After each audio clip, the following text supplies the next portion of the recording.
আমরা আলহামদুলিল্লাহ এমন শ্রোতা আছে যে শ্রোতা দেখতে দেখতে চিনি এখন।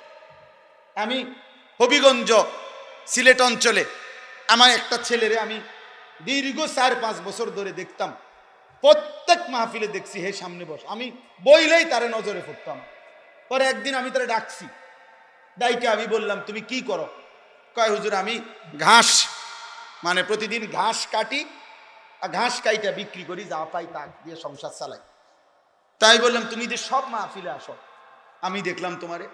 কয় হুজুরে যখনই আপনার কোনো পোস্টার দেখি, কয় আমি তখন এই ঘাস কাটার টাকার থেকে একটু একটু টাকা জমাই, কয়টা টাকা জমাইয়া গাড়ি ভাড়া মিলাইয়া রাখি, আপনার ওয়াজ শুনতে যাবো।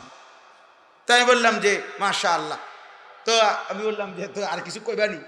কওদের আমার জীবনের একটা স্বপ্ন আছে, বানিয়াচং হবিগঞ্জ তার বাড়ি।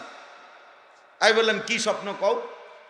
আমি 10 টাকা 50 টাকা করে জমাইতেছি, আল্লাহ যদি আমারে কোনোদিন তৌফিক দেয় আমি আমনেরে আমরা এলাকায় দাওয়াত দিয়ে নিমু, ওয়াজ করাম।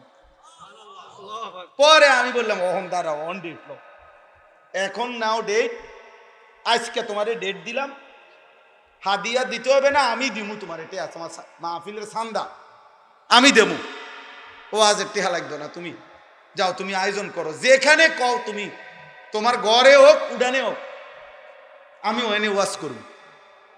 আমি বলছি আমি যামু, ডেট দিলাম, যাও। আশ্চর্য, বানিয়াচং আমি গত বছর এই ছেলেটা তার দাওয়াতে আমি গেছি, মাহফিলে গিয়া দেখলাম বানিয়াচং বাংলাদেশের সবচেয়ে বড় গ্রাম, জানেন বাংলাদেশের সবচেয়ে বড় গ্রামের নাম হইল এই বানিয়াচং হবিগঞ্জ, এক গ্রাম এক উপজেলা। হ্যাঁ হ্যাঁ, এটা গ্রাম একটাই, একটা উপজেলা, বুঝছেন নি হুজুর?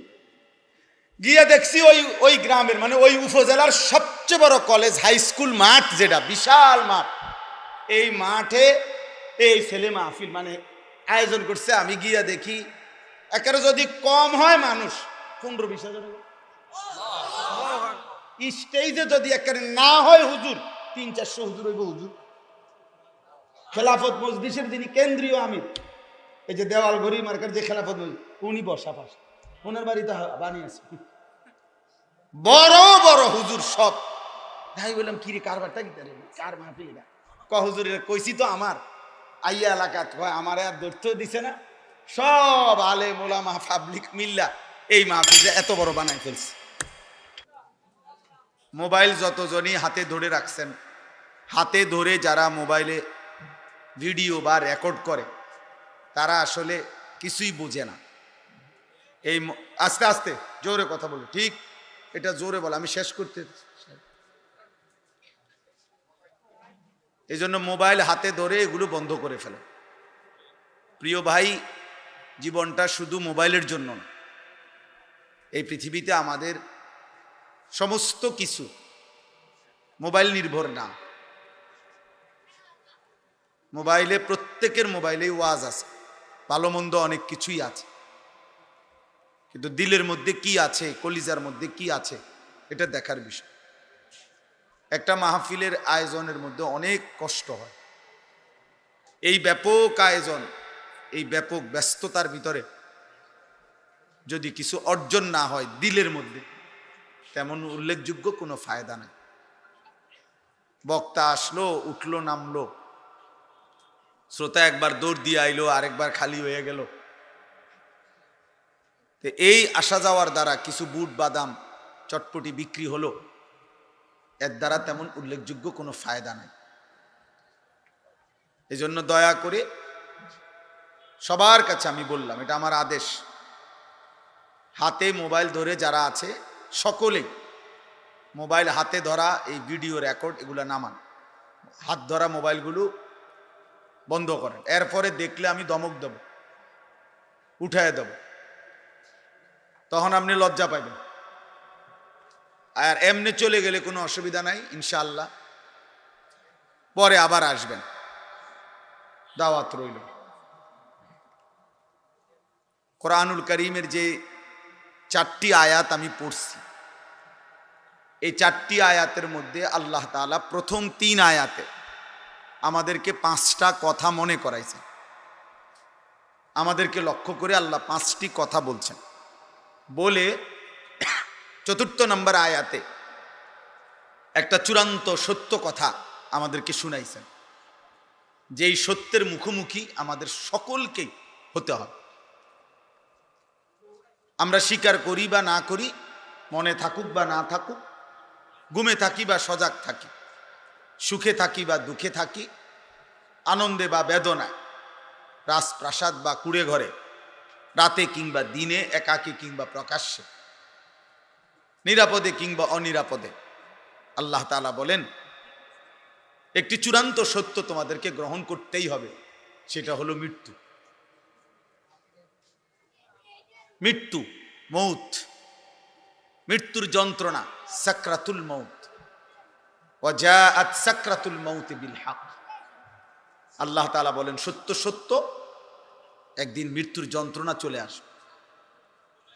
সুখে থাকো আর দুঃখে থাকো, আনন্দে থাকো আর দুঃখে থাকো। তো এই চিরন্তন এই সত্যটি গ্রহণ করতে হবে। এর আগে আল্লাহ তাআলা 3 আয়াতে 5টা কথা বলছে। আগে আপনারা এই 5টা কথা আগে শুনেন, এরপরে চতুর্থ নম্বর আয়াতের কথাটা তো আমি এখন বলেই ফেললাম, আবার সেটা বলবো। আল্লাহ তাআলা আমাদেরকে 5টা কথা মনে করাইছেন। 1 নম্বর, ওয়ালাকাদ খালাকনাল ইনসান। আল্লাহ বলছেন সবাই মনে রাখবা, আমি আল্লাহই মানুষকে সৃষ্টি করেছি। মানে আল্লাহ যেন আমাকে বলতেছেন, আনিস এ কথা তুমি কখনোই ভুলো না, আমি কিন্তু তোমাকে বানিয়েছি। আমাদের প্রত্যেককে আল্লাহ তাআলা এই কথা বোঝাচ্ছেন যে মনে রেখো আমি তোমাকে সৃষ্টি করেছি, তোমার অস্তিত্বের প্রতিটা বিন্দু আমার হাতের গড়া। অতএব যেই কোনো শক্তিতে, যেই কোনো বুদ্ধিতে, যেই কোনো কৌশলে, ফন্দিতে তুমি আমার থেকে ছুটতে পারতাম। আমি তোমাকে বানিয়েছি, তোমার অস্থি মজ্জা ভিতর বাহির, তোমার শরীরের প্রত্যেকটা অঙ্গ প্রত্যঙ্গ আমি জানি, আমি বানাইছি। অতএব এটা আল্লাহ তাআলা আমাদেরকে মনে করাই দিয়েছেন, আমি আল্লাহ তোমাকে সৃষ্টি করেছি, বানিয়েছি। আমার থেকে তুমি আড়াল হবা কেমনে? আমার বাঁধন থেকে তুমি ছুটবা কেমনে? আমার হাত থেকে তুমি ছুটতে পারবা না। এই হলো 1 নম্বর কথা। 2 নম্বর কথা, ওয়া না'লামু মা তুওয়াসবিসু বিহি নাফসু। আল্লাহ তাআলা বলে বান্দা, প্রত্যেকের অন্তরের গভীরে, হৃদয়ের অভ্যন্তরে গুনাহের যেই চাহিদা তৈরি হয়, ওয়াসওয়াসা, ওয়াসওয়াসা বলা হয় গুনার চাহিদা। শয়তান যেটা ওয়াসওয়াসা দেয়, শয়তানের এই কাজটাকে এই জন্য বলে ওয়াসওয়াসা, মানে হলো গুনাহের কুমন্ত্র। এই জন্য ওয়াসওয়াসা মানেই হলো গুনার চাহিদা, যেটা শয়তান তৈরি করে। আল্লাহ তাআলা কোরআনুল কারীমে বলছেন, ওমান ইয়াত্তাবি খুতুওয়াতিশ শাইতান ফাইন্নাহু ইয়া'মুরু বিল ফাহশাই ওয়াল মুনকার। যে শয়তানের পথ অনুসরণ করবে, তো মনে রাখবে শয়তান 24 ঘন্টা তাকে অশ্লীলতা, বেহায়াপন। অশ্লীলতা কাকে বলে? নারীকে কেন্দ্র করে যত গুনাহ, সহজ কথা, আয-যিনা ওয়া মা আশবাহু। নারীকে কেন্দ্র করে যত গুনাহ হয় সবটাই অশ্লীলতা, বেহায়াপনা, অসভ্যতা। ফাহশা, ফাহিশা, ফাওয়াহিশ, এই একই শব্দ। আল্লাহ তাআলা বলেন শয়তানের প্রথম চাহিদা, শয়তানের প্রথম কুমন্ত্রণা, শয়তানের প্রথম ওয়াসওয়াসা নারীকে কেন্দ্র করে গুনাহ। এই জন্য শয়তান 90 বছরের বুড়া মানুষকেও বলে, বয়স নাই তো কি হইছে, টেলিভিশন দেখো, নারী দেখো, ছবি দেখো, সাদওয়ানে বইয়া বইয়া নর্তকীর নাচ দেখো। শয়তান 9 বছরের বাচ্চারাও ছাড়তে চায় না, 90 বছরের বুড়ারাও ছাড়ে না, কিশোর যুবককেও ছাড়ে না। আমাদের প্রত্যেককেই শয়তান সবচেয়ে বেশি কুমন্ত্রণা দেয় নারীকে কেন্দ্র করে গুনাহ। ছবি, নাচ, গান, জিনা, ব্যভিচার, অশ্লীল দৃশ্য দেখা, হারাম সম্পর্ক করা নারীর সাথে। তো আল্লাহ তাআলা বলেন এই তোমাদের অন্তরে গুনার যত চাহিদা তৈরি হয়, ওয়াসওয়াসা তৈরি হয়, প্রত্যেক মানুষের, মনে রাখবেন আরবি ভাষার একটা গুরুত্বপূর্ণ প্রবাদ, আল আইনু মিরআতুল কলব, চোখ অন্তরের আয়না। এজন্য মানুষ চোখে যা দেখে প্রত্যেকটাই তার অন্তরে আইসা জমা হয় তৎক্ষণাৎ, অটোমেটিক।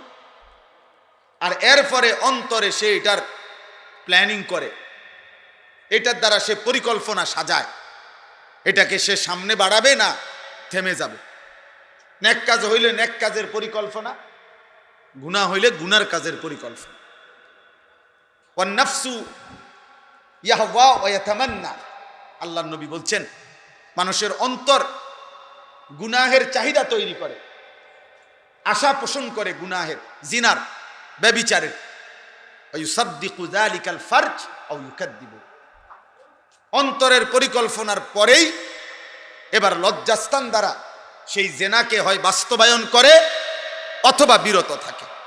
কিন্তু চোখ দিয়ে দেখলেই জিনা হয়, অন্তর দিয়ে ভাবলেই জিনা হয়, আর সেইটার সমন্বয়ে চূড়ান্ত রূপ লজ্জাস্থানের মাধ্যমে বাস্তবায়ন।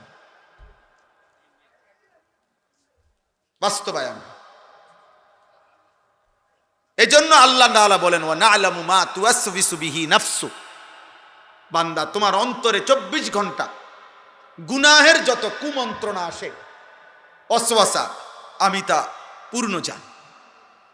তুমি মুখে না বললে এই পৃথিবীবাসী জানে না, তুমি অঙ্গ প্রত্যঙ্গ দিয়া কর্মে পরিণত না করিলে হইতে পারে পৃথিবীবাসী টের পাবে না, কিন্তু তোমার অন্তরের গভীরে যেগুলো লুকায়িত, যে সমস্ত খারাপ অসৎ কল্পনা, এগুলা পৃথিবীর কেউ কোনোদিন হয়তো টের পায় না, কেউ জানে না, কিন্তু আল্লাহ বলে বান্দা আমি সেটা 24 ঘন্টাই জানি। আমি জানি বান্দা, আমার থেকে লুকাবার সুযোগ নাই, আমার থেকে আড়াল করার সুযোগ নাই।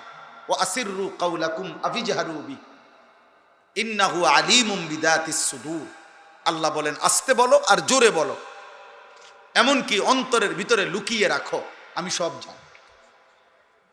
আফালা ইয়ালামু ইদা বু'সিরা মা ফিল কুবুর ওয়া হুসিলা মা ফিস সুদূর, আল্লাহ বলেন সে কি জানে না যে তাকে কবর থেকে হাসরের ময়দানে উঠানো হবে, আর তার বুকের ভিতর, অন্তরের ভিতরে যা ছিল কিয়ামতের দিন তাও প্রকাশ করে দাও, খুলে দেওয়া। আল্লাহ তাআলা বলেন ইয়াউমা তুবলাস সারাইর, কিয়ামতের দিন গোপন বিষয়গুলো প্রকাশ হয়ে পড়বে, উন্মোচিত হয়ে পড়বে। এই জন্য দোস্ত আমার, বন্ধু আমার, ওই যে ওয়াজের শ্রোতার বসার স্টাইল দেখেন, গাছের মধ্যে মনে হয় যেন গোল হইয়া বইছে, গাছেরে দেবতা বানাইয়া বসছে।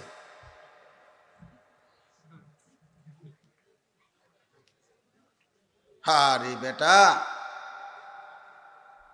ঠিক আছে। তো আল্লাহ তাআলা বলেন ওয়া না'লামু মা তুওয়াসবিসু বিহি নাফসু। চাচা বসেন, চাচা আপনি নড়েন না, আমি আপনারে বলি না, ওই ছেলেগুলারে বলছি। না আপনি আপনি যেমন আছেন চাচা, আপনি বয়স্ক মানুষ। তো ওয়া না'লামু মা তুওয়াসবিসু বিহি নাফসু, আল্লাহ তাআলা বলেন 1 নম্বর আমি তোমাকে সৃষ্টি করেছি, আমি তোমার বিষয়ে খুব ভালো জানি। উৎপাদনকারী কোম্পানি ভালো বলতে পারে এই মালের উৎপাদন তারিখ কখন, মেয়াদ কতক্ষণ, কি কি পণ্য, কি কি জিনিস বানাইতে প্রোডাক্ট ব্যবহার হয়েছে, এটা উৎপাদনকারী কোম্পানি খুব ভালো জানে। রব্বুল আলামিন বলে আমি সৃষ্টি করেছি, আমি ভেতরটা বাহির শরীরের প্রত্যেকটা অঙ্গ প্রত্যঙ্গের সক্ষমতা, কর্ম কার্য আমি জানি সব। আর আমি আল্লাহ শুধু তোমার চোখের গুনাহ, কানের গুনাহ, হাতের গুনাহ, পায়ের গুনাহ, লজ্জাস্থানের গুনাহ এটা না শুধু, বরং অন্তরের ভিতরে গুনাহের যত ওয়াসওয়াসা, কুমন্ত্রণা, হারাম যত পরিকল্পনা, সুদের পরিকল্পনা, ঘুষের পরিকল্পনা, কিস্তির পরিকল্পনা, অন্যের উপরে জুলুমের পরিকল্পনা, চুরি ডাকাতি, ছিনতাই, রাহাজানি, অন্যায়, অশ্লীলতা, কোনো কিছুই মানুষ অন্তরের পরিকল্পনা ছাড়া করে না। 1 মিনিটের জন্য হলো অন্তরে আসে, এখান থেকে পরিকল্পনা সাজিয়ে এরপরে বাস্তবায়ন করে। এই জন্য আল্লাহ বলেন 24 ঘন্টা তোমার দিলের যত ওয়াসওয়াসা গুনার চাহিদা আমি জানি।